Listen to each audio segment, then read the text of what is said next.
En audit, on peut distinguer dans les grandes lignes 5 phases. Planning, intérim, hard close, finale et conclusion. Dans la phase de planning, il y a 3 choses qui sont importantes. Toute la procédure pour accepter une mission, la rédaction du contrat, la lettre de mission et ensuite une étape qu'on appelle la prise de connaissance de l'entité. Phase intérimaire, qui est une phase qui est hyper importante, qu'on fait plus ou moins à partir du mois de septembre, octobre, novembre. Ça peut déborder un peu. En fait, l'intérim, c'est magique. C'est magique parce que ça peut nous permettre de réduire drastiquement notre charge de travail. Si on a un intérim qui est satisfaisant sur le contrôle et le cheminement, on va pouvoir passer par exemple de 100 factures d'achat à tester à plus que quelque chose comme 40 ou 50. Maintenant, on va parler du final qui a lieu plus ou moins entre janvier et avril. Ça peut déborder à mai.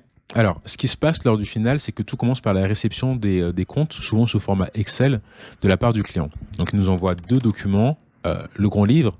Donc le grand livre, c'est l'ensemble des écritures qui ont été comptabilisées. Le balance général, c'est une sorte de TCD, c'est une synthèse du grand livre qui va reprendre sur une seule ligne le solde débiteur ou créditeur d'un compte. Donc dès qu'on reçoit la balance générale, on va identifier les différents cycles, cycle achat, cycle vente, cycle capitaux propres, etc. Et puis on va faire la répartition.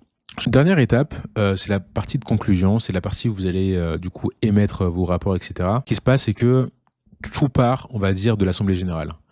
L'Assemblée générale, c'est la réunion de tous les actionnaires de l'entreprise. Au cours de cette réunion, les actionnaires ont besoin d'avoir les états financiers, ils ont besoin qu'ils soient certifiés par nous parce que, quelque part, on pourrait dire, de manière un peu provocatrice, que les actionnaires n'ont pas toujours confiance aux dirigeants. Donc en fait, les actionnaires, ils ont besoin que les comptes soient le plus fiables possible. Et c'est pour ça que eux, ils ont besoin d'avoir le rapport certifié par les commissaires aux comptes.